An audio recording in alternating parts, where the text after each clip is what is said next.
Exploring Pakistan के मोअज़्ज़ज़ नाज़रीन, अस्सलामुअलैकुम। आज हम निकले हैं एक छोटे से मगर इंतहाई खूबसूरत, कदीम और तारीख़ी किले की सैर के लिए, जिसका नाम है किला भ्रंड। अगर हम इस किले के महल्ले वक़ू की बात करें तो ये किला ज़िला कोटली की एक तहसील सेंसा में मौजूद है और इसके इर्द गिर्द जो आबादी है, जो इलाका है, उसका नाम है भ्रंड, जिसकी वजह से इस किले का नाम है किला भ्रंड। ये किला रावलपिंडी से तकरीबन 2.5 घंटे की मुसाफत पर मौजूद है और यहाँ पहुँचने के लिए काक पुल से कोटली रोड पे आना पड़ेगा और कहूटा शहर से गुज़र कर यहाँ पहुँचा जा सकता है। जी तो दोस्तों, इस वक्त मैं किला भ्रंड के बिल्कुल कदमों में खड़ा हूँ और यहाँ से ही इसकी हालत ज़ार नज़र आना शुरू हो चुकी है। अभी मैं शुमाल की तरफ हूँ। अब मैं आपको इस किले के चारों तरफ घूम के इसकी हालत दिखाऊंगा और उसके बाद हम किले के अंदर चलेंगे। सामने की दीवार जो कि बिल्कुल क्रैक हो चुकी है और अब मैं मशरक़ की तरफ हूँ और ये मशरक़ की दीवार है जो आपको नज़र आ रही है। और अगर मैं आपको जूम करके दिखाऊं तो ये देखें, इस दीवार की हालत भी कोई इतनी अच्छी नहीं है।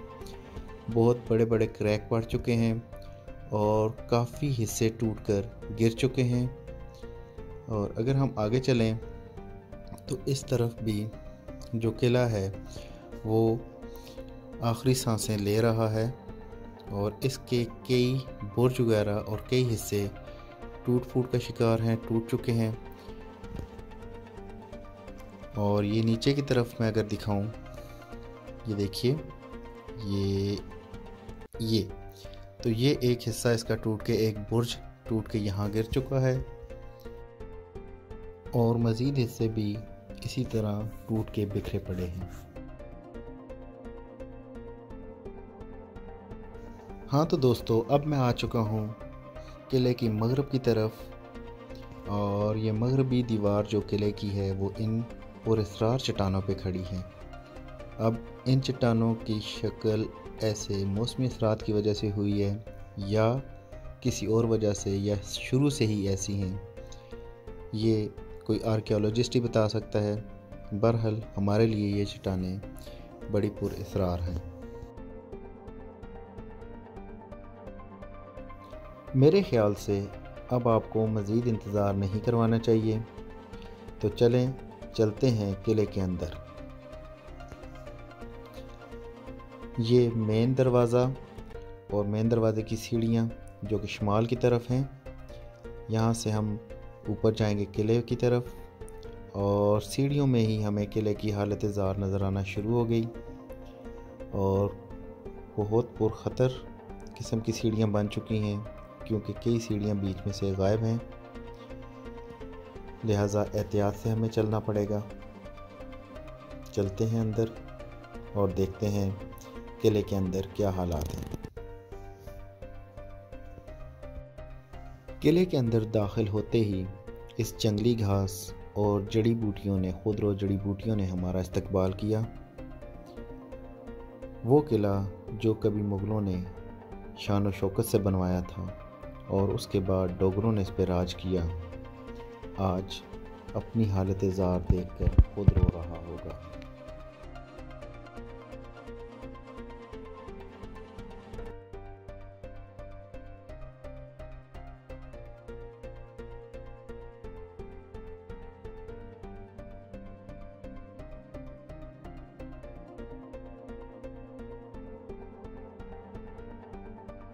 चलिए मज़ीद आगे चल के देखते हैं कि इस किले में और क्या क्या ख़ास बात है।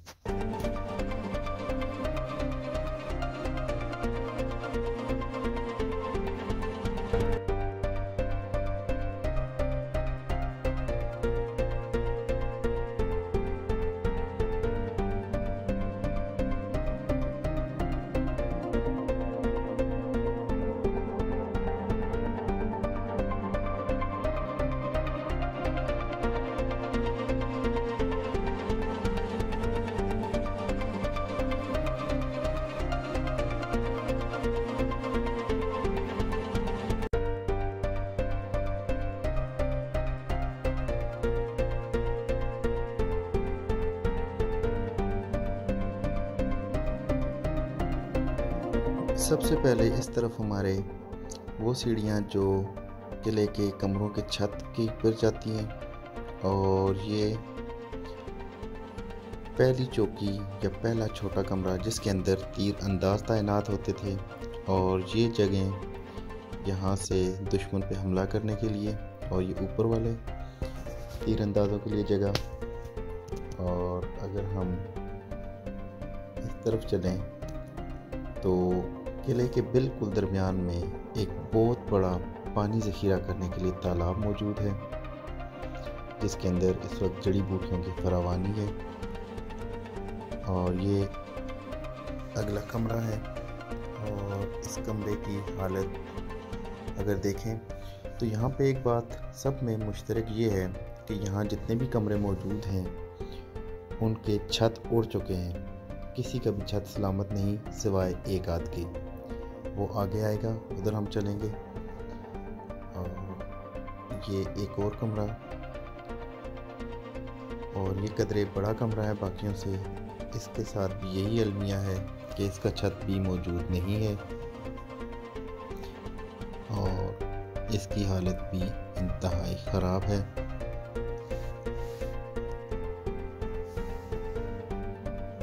और ये एक छोटा सा कमरा जो मेरे ख़्याल से बैतुल खला के तौर पे इस्तेमाल होता होगा, क्योंकि इसका स्ट्रक्चर देख के ऐसा ही महसूस होता है, और इसका साइज़ भी इस चीज़ ही को बताता है। ये वो वाहिद कमरा जिसका छत मौजूद है, जो बाकी कमरों से बेहतर हालत में मौजूद है। हम यूँ कह सकते हैं कि ये बाकी कमरों से बेहतर हालत में मौजूद है।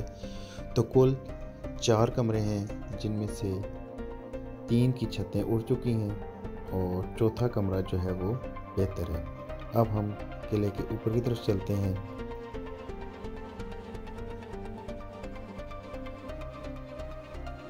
और जैसे ही हम किले के ऊपर वाले हिस्से में आते हैं, जहाँ ये सफ़ील है, और इस सफ़ील के अंदर भी तीर अंदाज़ों के लिए जगह बनाई गई है ताकि यहाँ पे बैरूनी दुश्मनों पे हमला किया जा सके। और अगर इस सफ़ील के ऊपर से देखा जाए तो ब्रह्मांड का पूरा खूबसूरत नज़ारा हमें नज़र आएगा। और ये नीचे का मंज़र, और ये किला इंतहाई खूबसूरत लोकेशन पे वाक़, और दिफाई नुक्ता नज़र से इंतहाई खूबसूरत जगह पे, इंतहाई महफूज मुकाम पर। इसी के साथ आज का सफ़र तमाम हुआ। आप लोगों से गुजारिश है कि चैनल को सब्सक्राइब करें, लाइक करें, शेयर करें और कमेंट करें। अपना ढेर सारा ख्याल रखिएगा। अपने होस्ट को इजाज़त दीजिए। अल्लाह हाफिज़।